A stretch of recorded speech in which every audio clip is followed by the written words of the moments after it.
Muy buenas tardes, amigos de Molotov Digital. Nuevamente estamos con ustedes.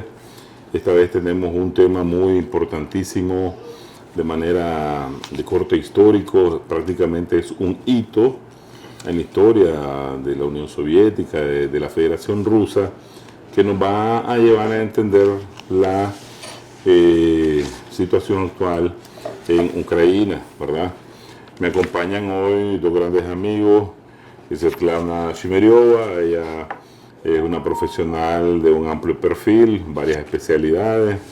Me acompaña Ulrich Schlitz, alemán, también inclinado a los temas de la ingeniería.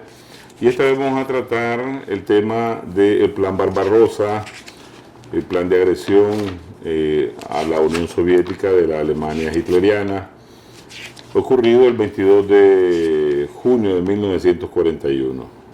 La importancia de este tema es que a partir de la planificación de esa agresión, a partir de que se acciona el plan, se pone en función y atacan a la Unión Soviética, de esa experiencia vamos a construir la realidad actual para entender por qué no puede existir nunca más para Rusia un plan Barbarossa 2.0. Entonces, bien, vamos a la obra. Nos hubiera gustado presentar a un alemán y una rusa, ¿verdad? Pero estos son camaradas. Ulrich es de la Alemania Federal. En tiempos de la Guerra Fría, saben ustedes que habían dos Alemanias, la Alemania capitalista, la RFA, y la RDA, que era la Alemania socialista. Entonces, bien, compañeros, bienvenidos al programa. Muchas gracias por aceptar la invitación y esperamos que sea de gran importancia para nuestro público. Hay un plan Barbarossa que se planea en junio de 1940, ¿verdad? Y se realiza en junio también de 1941. Correcto. Tiene unos antecedentes, ¿verdad? Y nos gustaría que vos, como alemán, nos explicaras cuáles son los antecedentes que se dan al plan Barbarossa. Bueno, yo no sé si es necesario ser alemán para eso, porque uno tiene que ser un ser honesto, pero ver las cosas como son. No, es que le da más. ¿Ah? Sí. Más Ya picantez. en otras charlas yo había expuesto que esa contradicción entre Occidente y contra Rusia y el racismo contra los eslavos es muy viejo y que históricamente muy atrás, y eso aquí solamente lo puedo mencionar porque ha dejado dos conceptos sociales totalmente distintos de forma de pensar en Rusia, que no compagina con el liberalismo, individualismo que ha desarrollado Occidente, donde por la historia y todo, hasta fervor religioso estaba involucrado. De todas maneras, la élite occidental siempre ha querido colonizar a Rusia, a todas esas regiones, y eso ya ellos no olvidan. Quizás la gente abajo, la gente normal quizás no pone mente a eso, pero la élite no olvidan su historia y lo que quieren. Eso solamente que se ha mencionado en un principio. Lo que yo voy a un poco enfatizar es el plan Barbarossa no principia realmente en 1940, ¿verdad? Hay dos fases que se puede ver, uno prácticamente son los años 20, otro son los años 30. Los imperialistas en Occidente habían sufrido una derrota rotunda con la aparición de la Unión Soviética, y para ellos era una gran derrota, ¿no? Que otro modelo contestador llegó al poder, y ya desde el primer día trataba ya de revertir eso, y porque era algo inaudito que que ese sujeto que siempre se quería devorar, que se odiaba, que realmente ya había ganado, territorio y se violaba incluso su orgullo y todo. Y lógicamente hubo los intereses de minerales, de interés económico. Por ejemplo, los franceses estaban muy interesados en el Donbass, en el carbón, los ingleses más en Bakú, en el petróleo, y cada uno tenía su general de la Guardia Blanca que mandaba, que financiaba. Y ya directamente después de la Primera Guerra Mundial estaban 14 ejércitos extranjeros, incluyendo Estados Unidos, que invadieron la Unión Soviética. Pero por último no les sirvió. Se puede decir que esa es una fase, quizás, para decirlo así, no era tan organizada. La famosa ese Entente. embiste contra la Unión Soviética, ¿no? Lo que hubo, Europa en ese tiempo, después de la Segunda Guerra Mundial, era un solo revoltijo de desplazados, de gente de los aristócratas que habían salido de Rusia. Básicamente en Francia se asentaron. Hubo realmente era muy importante en promover la contrarrevolución contra Rusia, era Inglaterra. Porque Inglaterra es un viejo enemigo de Rusia, ya de los tiempos zaristas, porque ellos tropezaron con Rusia en la cuestión de Afganistán y también Afganistán, toda esa región, ¿no? Y el zar, bueno, el zar llegó primero, realmente no pudo hacer otra cosa también, alguien iba a conquistar eso, los ingleses o los rusos. Además existía ya desde 1900 la famosa teoría de Mackinder, de Heartland Theory, de la teoría del corazón continental, que es ahí sur de Rusia, o una parte de Rusia, Himalaya, todo eso. Según esa teoría, quien domina esa región, domina el mundo, y realmente no está tan estúpida la idea, porque si tú das vuelta al globo y le ves del polo, ¿no?, hacia arriba, puedes ver que esa región realmente es importante. Ahí África y Latinoamérica ya no son tan importantes, ¿no? Y de ahí en adelante siempre han intentado de separar Alemania y Rusia. Alemania la relación con Alemania era muy ambigua. A un lado era el gran rival, sobre todo marítimo, ¿no? Y al otro lado era bueno para luchar contra la Unión Soviética. De todas maneras, cuando terminó la Primera Guerra Mundial, de repente los enemigos alemanes ya se involucró en la fuerza intervencionista. Para eso eran buenos. Ahí estaban unidos todos. Si fue contra Rusia, estaban todos unidos. Eso era en los ADN. Ya, eso era, no se puede ver de otra forma. La primera vez se concretizó un plan para atacar a la Unión Soviética, era el famoso plan Hoffman. 1919 lo presentó la primera vez. Él andaba buscando siempre vender su plan a varios generales, jefes de Estado, y en el fondo estaban todos de acuerdo, pero quizás no, bueno, se concretizaba en el transcurso del tiempo, ¿verdad? Hubo varios intentos de invasiones. Hubo un agente que se llamaba Savinkov. Savinkov era un ex miembro del gabinete de Kerensky, que de la Revolución de Febrero, quizás ustedes no saben, hubo primera Revolución de Febrero donde subió, después del trono subió un gobierno, un burgués normal, y ese era Kerensky, y después vino la Revolución de Octubre y se estableció el poder de los soviets. Savinkov era una parte del gabinete de Kerensky, pero Savinkov era un terrorista de primero. Era un tipo muy elegante, muy educado, de gran capacidad, pero sin escrúpulo alguno, y él conspiraba permanentemente contra la Unión Soviética. Hubo un gran agente, un famoso O'Reilly, que coordinaba toda de esas conspiraciones buscando cómo fabricar una intervención a la Unión Soviética y no siempre estaban, es decir, no siempre estaban unidos, no como, así como más tarde.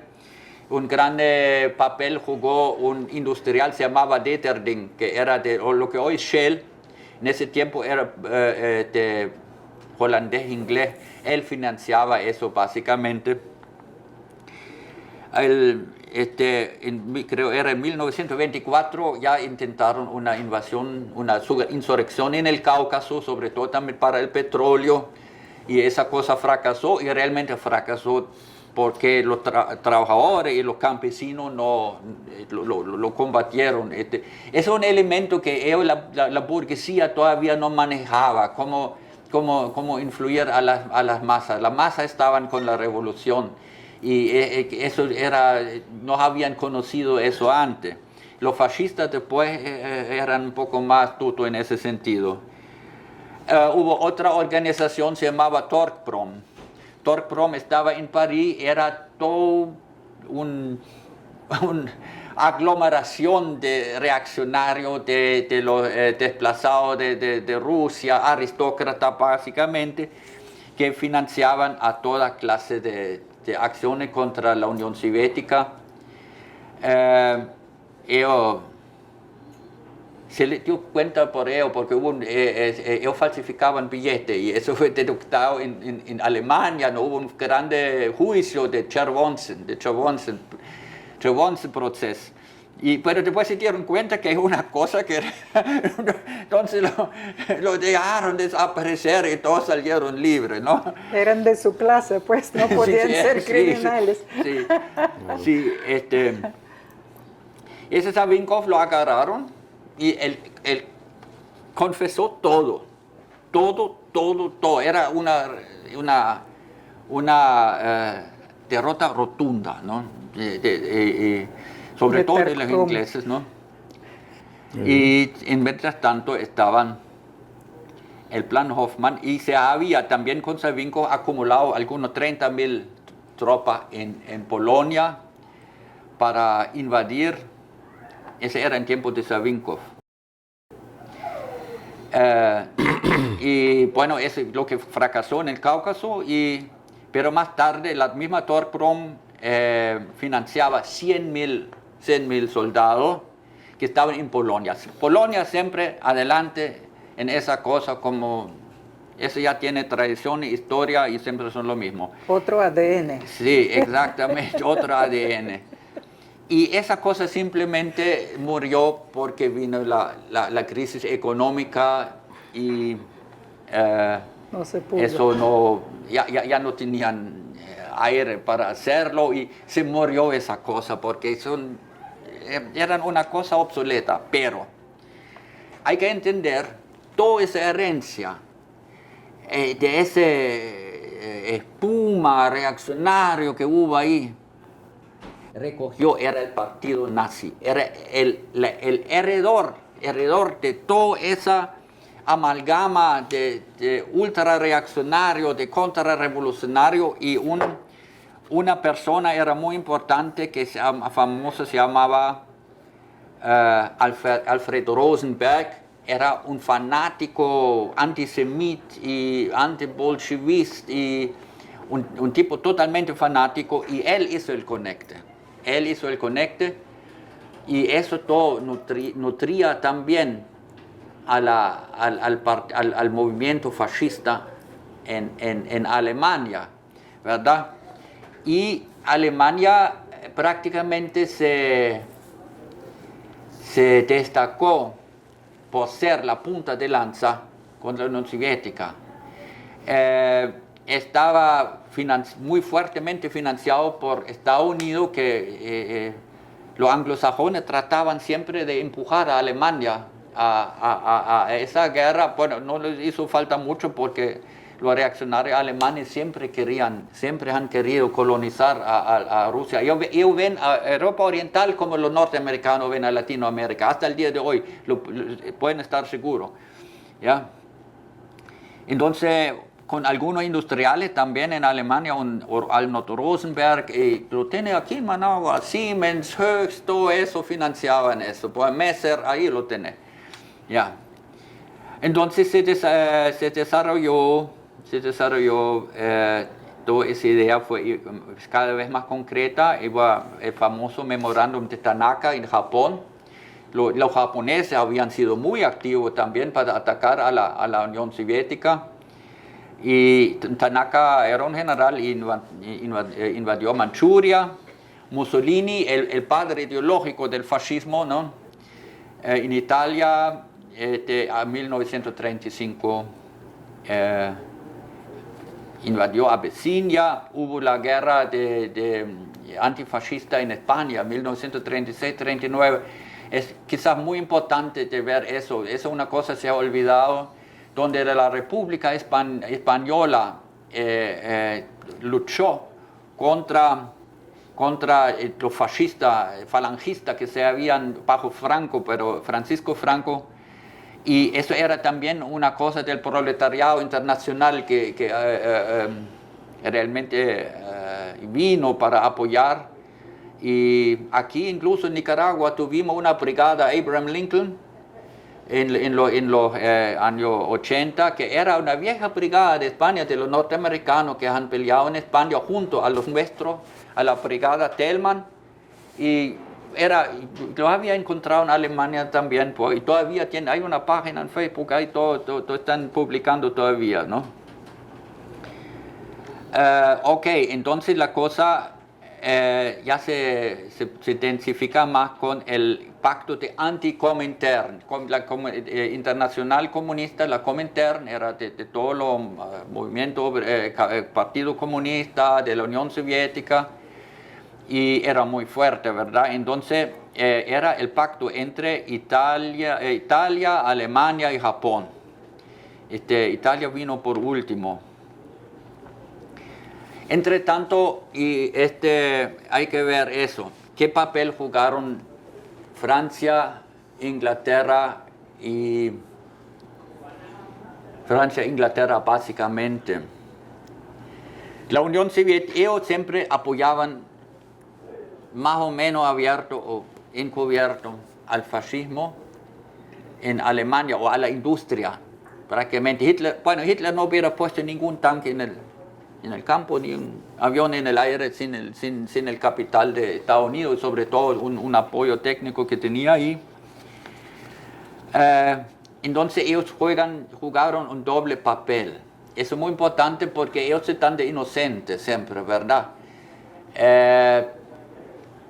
¿Cómo decir? Bueno, por ejemplo, hay dos ministros exteriores de Inglaterra que jugaron un gran papel, que dijeron una cosa a la Unión Soviética, pero de manera no querían obligarse, y hicieron otra promesa a Alemania, ¿verdad? Y la Unión Soviética siempre trataba de formar un sistema de seguridad colectiva, y ellos se opusieron, y cada uno de ellos hizo un pacto con Hitler. Es increíble. Dicen, bueno, la Unión Soviética se repartió Polonia con Hitler. Es falso totalmente. Era lo último y no le quedó otro, y realmente no se han repartido eso, pero es otra cosa, otra charla aparte. Es muy complicado, ¿no? Realmente la Unión Soviética participó en ninguna repartición de Polonia, pero vamos a dejar eso a un lado. Pero cada uno de esos hizo su pacto mutuo con Hitler, y los polacos incluso eran más bien aliados, hasta que muy poco, hasta que lo asaltaron a ellos. Era un sistema fascista que había robado esa tierra a la Unión Soviética después de la Primera Guerra Mundial. Tenía un sistema totalmente horrible, igual como los ucranianos hoy con los rusos. Solamente un 7% de esa población era polaca, ¿verdad? No se pudo. Eso creó una situación que todo contra Rusia. Y eso es muy importante. Mira, si yo veo hoy, cuando yo he preparado todo eso, yo me di cuenta, lo que pasa hoy ahorita es realmente asombroso, las paralelas que hay, el mismo bullying. el mismo querer repartir Rusia, dividirlo en varias partes. Hace poco el Departamento de Estado, creo yo. Cooperación y 17 Seguridad en partes. Europa, ellos alegremente están sentados y La discutiendo. semana pasada, sí. Sí, sí. Hace poco, sí, ese era este mes. ¿Cómo van a repartir Rusia? Exactamente. Ese es vil. Ese es vil. ¿Cómo yo voy a hacer eso? Igualmente, Hitler tenía la idea de dividir a Rusia, la tierra conquistada, en república o en parte socialista, como ellos la llaman. Lo que ellos llamaban su forma fascista de gobernar la cosa con esclavos y todo eso. Ellos llamaban eso socialista, ¿verdad? Entonces vendieron a Checoslovaquia, regalaron a Hitler Checoslovaquia en 1938 y 1939. Y Polonia se negó de ayudar para que las tropas soviéticas pasen para ayudar a Checoslovaquia, y más bien agarró un pedazo de la misma Polonia que se queja tanto, ¿verdad? Y también hubo planes por parte de Inglaterra. Es una cosa muy poco conocida, incluso ya cuando realmente Alemania era enemigo de su amigo, apoyaban a Finlandia, que prácticamente está al otro lado de la barricada, todavía lo apoyaban con un montón de armas y ya alistaban un ejército para invadir por Finlandia a la Unión Soviética. Mientras tanto, estaba siempre en el aire flotando el plan Hoffmann, y creo que es el mismo general Hoffmann que inventó a Ucrania, porque él inventó Ucrania realmente. Y el 1 de septiembre de 1939 asaltaron a Polonia, y en 1940 invadieron a Noruega, Dinamarca, Luxemburgo, Holanda, y Mussolini atacó Francia y Grecia, pero no era muy diestro él, siempre tenía que ayudarle Hitler con eso. Y en 1941 asaltaron la Unión Soviética. Ahora, Ulrich, vamos a hacer un stop. Vamos a hacer un stop, vamos a hacer una especie de resumen rápido para nuestros seguidores de Molotov Digital. Hay el triunfo de la revolución bolchevique, hay una renuncia radical de la fuerza capitalista a aceptar ese triunfo de esa revolución, e inmediatamente comienzan a planear prácticamente la destrucción del joven Estado soviético.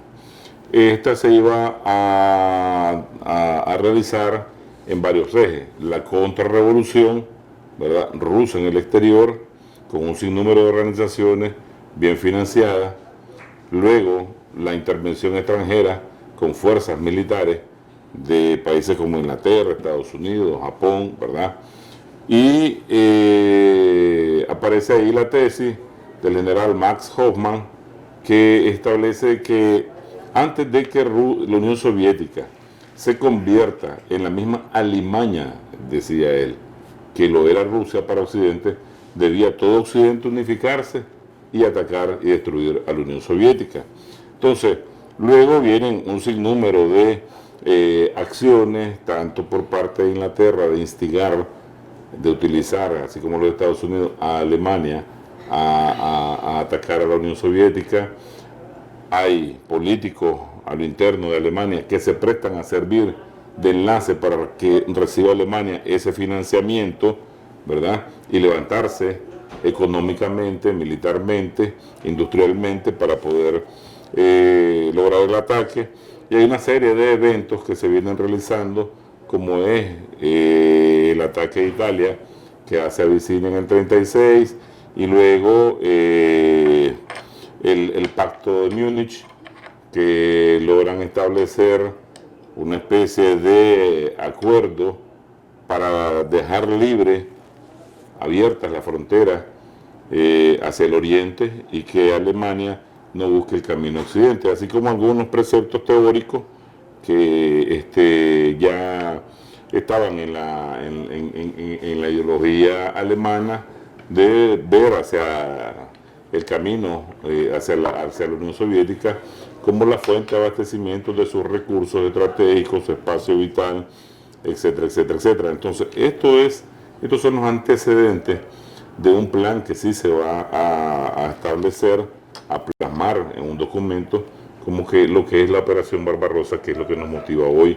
a avanzar. Y entonces estamos en el 1 de septiembre del 39, cuando oficialmente inicia la Segunda Guerra Mundial, en todos los 40, Ulrich mencionó los países europeos que conquistó y caían como naipes en cuestiones de días y semanas, ¿verdad? Siendo Polonia un tanto la que más duró, y luego comienza el ataque el 22 de junio de 1941. Hasta ahí estamos, ¿verdad? Ok. Pasamos a hablar ahora sobre la operación. Correcto. Ok. Vamos a ver, ya 1925-28 Hitler ya había dicho bien claro que se trataba de conquistar. Yo menciono eso porque siempre hay gente que quiere hacer ingeniería de historia y como la Unión Soviética hubiera tenido intenciones o como no hubiera existido esa intención. Claramente sí existía y ya principiaba realmente concreto. Se había concreto en el 31 de julio de 1940. Pasó varios nombres, pasó varias etapas, hubo varias gente que elaboró un plan, la naval tenía una, fuerza, ¿cómo se llama? Estado Mayor del Ejército, etcétera, o de la Fuerza Aérea, cada uno hizo algo, ¿verdad? Y se llamaba primero Fritz y se llamaba Otto. Después se llamaba Barbarossa, porque ese nombre es muy importante. Porque ellos hacen referencia a una dinastía de emperadores que gobernaba Alemania. Y eso realmente, o quizás solamente la fantasía de ellos, tenían la intención de colonizar a la parte eslava en Oriente. Y entonces se sentían con esa misión de retomar eso. Es más claro canta ningún gallo, ¿verdad? Se trataba de esclavizar Oriente. Ya el nombre ya lo hizo. El plan Otto básicamente ya era para crear ferrocarril en Polonia para poder llegar ya rápido, ¿no? Pues es muy importante el ferrocarril para una operación militar. Sí, para transportar todas las municiones. Ok, entonces toda esa cosa estaba influenciado por la relación con Inglaterra. Estaban en guerra con Inglaterra, pero siempre hubo un cupia-cumi por abajo. Ya, en realidad, prácticamente revertir la división que había puesto Stalin entre ellos, y todos los planes dependían un poco si se puede ponerse de acuerdo Inglaterra o si la operación Seelöwe, el Seelöwe es una morsa, ¿no? Conquistar Inglaterra va a funcionar o no va a funcionar. De eso dependía siempre su intención y su empuje para lanzarse a la Unión Soviética, pero está muy claro, ellos tenían el contrato de no agresión con la Unión Soviética para ganar tiempo nada más, y lo expresaron claramente que solamente para eso, que lo van a atacar, y Hitler dijo claramente, ya en diciembre de 1940 se unificaba todos los estudios que hubo ahí sobre ese plan, y ahí se llamaba ya, creo, Barbarossa. Entonces, la idea era, sí, el 18 de diciembre, ahí hubo el orden Barbarossa, ¿no? Definitivamente, y se establecía que es primero puramente una guerra ideológica y es una guerra racista. Ellos entendían toda esa cosa como la raza, pues, la raza germana, cual cosa que sea esa, Pues yo soy de Alemania, nací ahí, pero yo puedo decir tal cosa no existe. ¿Ya? Y la raza eslava, la conspiración judeo-bolchevique, igual como hoy. Es el mismo Gräuel propaganda, se llama ese. Gräuel viene de cruel. Hoy quizás los jóvenes ya no conocen ese término, pero era lo que hicieron fascistas, hablar barbaridades de los judíos que se comen los babies para el desayuno o algo así, ¿verdad? Que se realmente planificaban oficialmente la aniquilación de la población soviética. Y hubo realmente y se pasó órdenes al respecto al ejército, no a la SS, eso de todas maneras eran siempre metidos en eso, ¿no? Yo digo eso porque siempre hay esa excusa, solamente era la SS, ¿verdad? Esa tropa élite de los nazis y los malos nazis que hicieron todo eso. Pero la Reichswehr, el ejército es limpio, solamente era soldado. No es cierto. Incluso tenían campos de concentración más tarde bajo su comando y todo eso.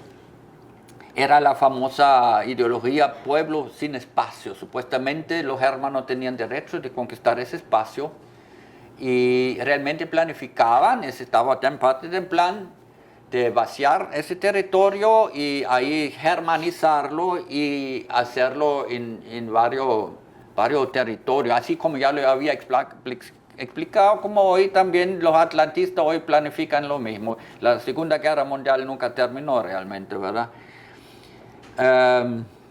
Primero redujeron el ejército un poco para tener mano de obra, para el armamentismo, pero muy rápido ya cambiaron eso, pues ya iban a atacar, que se llamaba eso, Walter von Brauchitsch, era un general mariscal del campo, algo así, ya en el otoño de octubre, en 1940, pero los otros generales convencieron a Hitler que eso era muy temprano y realmente el objetivo es para controlar Ucrania, los estados bálticos y Finlandia, para tener eso bajo control alemán. Ellos dicen, bueno, la Unión Soviética solamente tiene 50 hasta 75 divisiones buenas, lo que siempre significa eso, no sé, con algunos 80 o 100 lo podemos ganar, y la idea era hacer del sur y del norte una cosa pinza, sí. ¿Ya? Una pinza para realmente vencer a la Unión Soviética y realmente, sí, cuando ellos hicieron su última, eso es una cosa también sí que hay que mencionar, porque es muy importante también por lo que pasó después de la guerra. Cuando hicieron esos órdenes, estaba claro, es una guerra de aniquilación, es una guerra ideológica, que inmediatamente, creo que era Himmler, que cambiaba, él sacaba de la jurisprudencia militar, él sacó todo lo que tenía que ver con los soldados y la población soviética. Es decir, el soldado alemán tenía mano libre de hacer lo que quiera. Y hubo millones de violaciones después de mujeres y todo eso. ¿Ya? Y entonces realmente también hicieron una gran campaña de desinformación y de camuflaje para pretender que no están atacando Rusia, que van a atacar a Inglaterra. Incluso mandaron de imprimir algunos diccionarios en inglés, centenares de miles, y a los soviéticos explicaban solamente estamos haciendo maniobra, etcétera, ¿no? Y bueno, toda esa cosa realmente estalló el 22 de junio 1940. Ahora, sobre los números de la Segunda Guerra Mundial, es muy difícil, varían mucho. Hay que decir también, en Occidente se apoyan ciegamente en los reportes de la Wehrmacht, también sobre prisioneros y todo. Solamente son estimaciones. De todas maneras, Alemania era superior en el principio, era superior en soldados. Tenía la Unión Soviética tenía más tanques, pero no tenían el personal y no podían ponerlo todo en el campo. Por eso estaban muy... Si dicen algunos dicen 11.000, 15.000, mientras los alemanes solamente 3.000, 4.000, pero de los 11.000, 15.000 muy poco llegaron al frente. Lo mismo valía para los aviones y lo mismo valía para todo lo que es artillería y todo eso. La Unión Soviética no estaba preparada para esa guerra. La Unión Soviética siempre trataba de no provocar a Alemania, de buscar que quizás un año más aguantamos, porque si eso hubiera pasado en el año 1942, ahí hubiera sido otra cosa, hubiera sido mucho mejor preparado la Unión Soviética, pero prácticamente tenía en ese momento toda Europa estaba contra la Unión Soviética, no era solamente Alemania, estaba Rumanía, estaba Bulgaria, y tenían mucho contingente de otros países, de Francia en su ejército. Y realmente avanzaban primero en varias batallas de, ¿cómo se dice?, encercamiento, pero pasó algo. Hasta entonces el ejército alemán había aplastado todo. Y aunque realmente estaban avanzando, la resistencia soviética era férrea. Ok, vamos a parar aquí. Cuando inicia el plan, ¿cuántos hombres atacan la Unión Soviética? Según tu cifra, ¿cuántos hombres, cuántos soldados atacan? Bueno, hay varios números, ¿no? Aquí hay, de los soldados dicen 4 millones de los alemanes. Ahí están, las cifras están bastante igual, 4.700.000, otros 4.300.000. El Ejército Rojo tenía casi 3 millones, 2.780.000 o 3.289.000. En total, no en la batalla pues, de Barbarossa. Sí, no, eso es lo que tenían en total, claro. Ok, Ulrich, vamos a llegar hasta aquí porque ahora queremos entrevistar a Svetlana. Hay un antecedente, ¿verdad? Lógico, vamos a decir ideológico, de que la batalla entre el socialismo, el comunismo, el capitalismo y el fascismo tiene que darse, ¿verdad? Una. Dos, hay mucha información que desde los primeros años, tanto vía la correspondencia diplomática, vía los canales secretos, se viene informando a la jefatura soviética de las intenciones, los planes, las concepciones de atacar a la Unión Soviética. Luego se ve como Inglaterra... El ataque principal. Tan así, señores, que, digamos, en el 21 de junio hubo la última reunión en Kremlin y se mandó una directiva de poner a todas las tropas en la frontera occidental en alerta. La tercera pregunta que hizo el compañero Stalin a los generales, pues en general, pues oficiales del ejército, era justamente esa: ¿cuándo recibieron ustedes la directiva? ¿Cuándo recibieron la directiva? Claro. ¿Ya? En 1987, el general Filatov, que era redactor general de la revista Historia Militar, trató de publicar estos datos y le prohibieron. ¿Ya? Entonces, hasta ahorita, sí, en este libro escribo, por eso es que el libro se llama así: escribo exclusivamente según mi memoria. Claro. Porque la mayor parte de estas preguntas, estas personas ya contestaron después de que asesinaron a Stalin. Entonces, bueno, ¿qué pasó, digamos, en el frente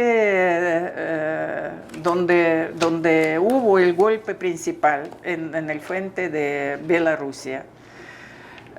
Los alemanes atacaron, digamos, por cada kilómetro con de 30 a 50 tanques. Los señores Zhukov y Timoshenko le dejaron al frente occidental, pues de la dirección Bielorrusia, 3, 4 tanques. ¿Iban a soportar o no iban a soportar? Ni un segundo. Y de esos 3, 4 tanques, la mitad no tenía combustible, porque combustible estaba en Maikop, a 1200 kilómetros de... ¿Quién es el culpable? Stalin. O sea, él tenía que agarrarlo a generales de cuello y llevarlo para que hicieran algo. Bueno, es triste, pero así fue, pues.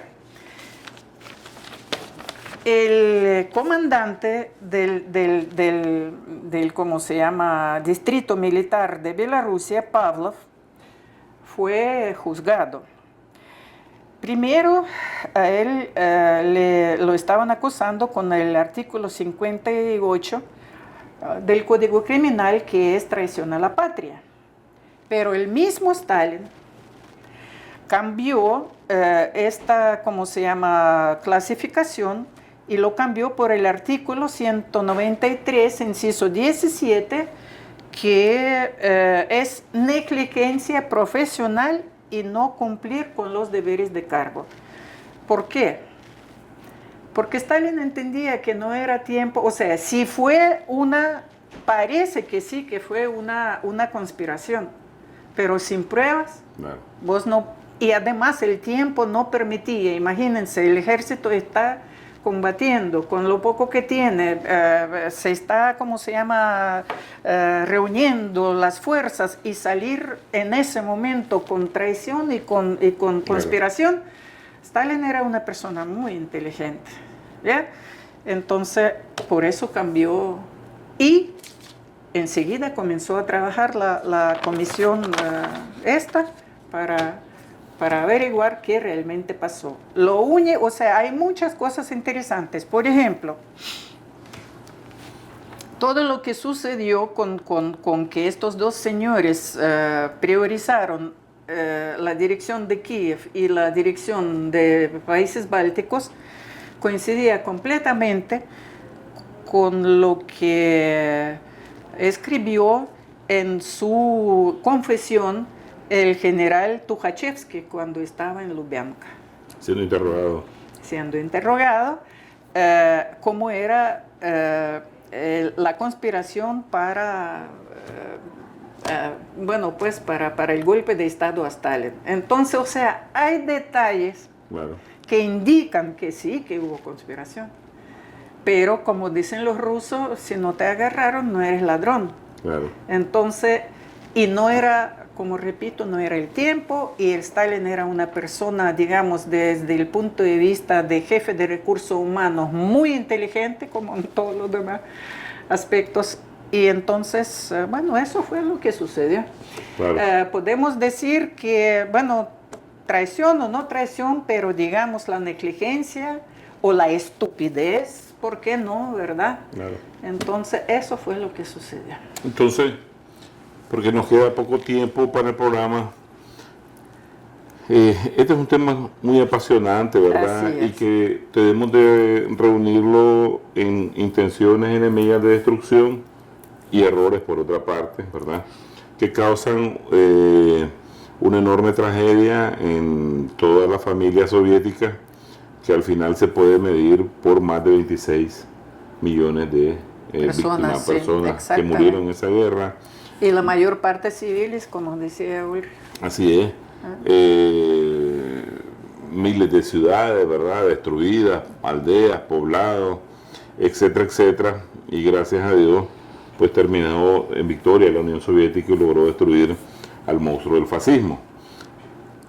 Esa tragedia, ese cúmulo de errores, ¿verdad?, estructurales, de todo tal vez el sistema, el aparato gubernamental, sin pretender achacar la culpa a alguien, como diría yo, en definitivo, sí, es lo que nosotros entendemos que ahora se ha evitado con esta operación especial militar rusa del 24 de febrero. Hay prácticamente los mismos antecedentes. Por un lado, Occidente no se reconcilia con la existencia de la nueva Rusia después de la desaparición de la Unión Soviética, tiene los mismos planes de cercenamiento territorial, tiene los mismos planes de saqueo, de expropiación de los recursos estratégicos que posee la Unión Soviética, tiene igual los mismos planes anti-eslavos, porque por eso decía Putin, esta es una guerra de civilizatoria, y que si no ganamos, la civilización rusa puede desaparece, ser, no puede, sino que eso es lo que ellos quieren, entonces, desaparecerlo. Inglaterra, miramos a ese Boris Johnson y ese ministro de Relaciones Exteriores haciendo todo lo posible por inyectarle suero al muerto que es Ucrania, así como utilizaron Alemania. Utilizan ahora prácticamente todo lo mismo. Igualito, sí. ¿Qué es lo que no hay? No hay ese plan Barbarossa. Exactamente. Sino que hay una respuesta anticipada de Rusia. Y además la situación económica es diferente. Es diferente. ¿Ya? Rusia estaba en peor situación económica en 41 y ahora está mejor. Entonces prácticamente Rusia lo que tiene que hacer es esperar y ver cómo cae. Entonces ese inamovilismo, vamos a decir inamovilismo en el proceso de toma de decisión que hubo en el 41 fue superado por la reacción, ¿verdad?, correcta de Rusia de anticiparse a esos planes de la OTAN de ir acercándose hasta la frontera rusa y dar el golpe de sorpresa, nada más que ahora con sistemas nucleares. Exactamente, ¿verdad? Sí, exactamente. Un pequeño detalle, claro. Stalin no es que era que aguantaba y que mientras más tiempo tenía para producir más armas era mejor. Pero el problema de Stalin era que él sabía que no era Hitler, que era todo el Occidente unido como ahorita, en este caso. Los mismos gringos prácticamente dijeron que si Alemania es la que invade, vamos a estar con rusos, pero si son rusos los que invaden, vamos a estar por especialmente los ingleses. Ellos solamente esperaban un pretexto por eso legal. Stalin no quería ningún eso hubiera sido pelo en la sopa. Claro. Sí. Así no, es. ese era el peligro. Precisamente no pudo permitirse ningún paso falso ni nada, si no hubiera peleado y realmente contra todo. Sí, así es que así es. Muy poco se ha estudiado el pensamiento geopolítico de Stalin, que es un pensamiento correcto y que en la actualidad está vigente, y es tratar de unificar a Alemania y a Rusia como el poder terrestre en geopolítica de Euroasia, que es lo que los ingleses y los anglosajones le temen. Exactamente. Los alemanes y los rusos se unan porque... y por eso siempre tratan de quiero dividirlos. mencionar las personalidades que hay. Yo no digo que Putin es lo mismo como Stalin, hay una gran diferencia, claro. pero una cosa tienen en común. Ambos han rayado el cuadro del imperialismo occidental profundamente. Stalin hizo que él venció imperialista con manos de imperialista. Y Putin también paró. Cuando él llegó, todo ese, casi tenían el pollo en la jaula, toda Rusia, y él los paró ahí. Y por eso Stalin es el hombre más odiado por la burguesía mundial. No odian a nadie más y nunca va a escuchar algo bueno sobre él. Entonces quiero decir, aquí también es necesario que no se le trague todo lo que dicen los medios oficiales, porque la diferencia del imperialismo en la táctica hoy es que tira la piedra y esconde la mano, ¿ya? Es decir, todo el mundo cree en la operación militar la guerra principio el 24 de febrero y la gente no habla del otro. Eso antes era más abierto. Hoy buscan como camuflarse, taparse, pero en la esencia es lo mismo, ¿no? Ok. Tu última palabra vamos cerrando ahora.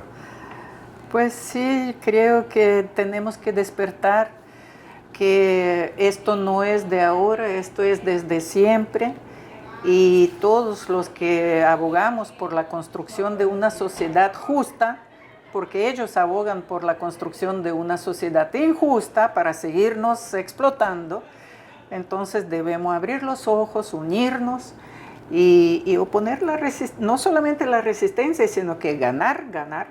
Claro, contra la esclavitud y el exterminio. Exactamente. Hay que vencer. Muchas gracias, Ulrich. Le agradecemos por haber estado con nosotros.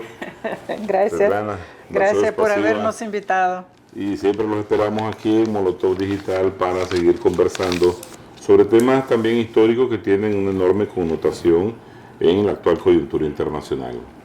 Hasta siempre, hermano.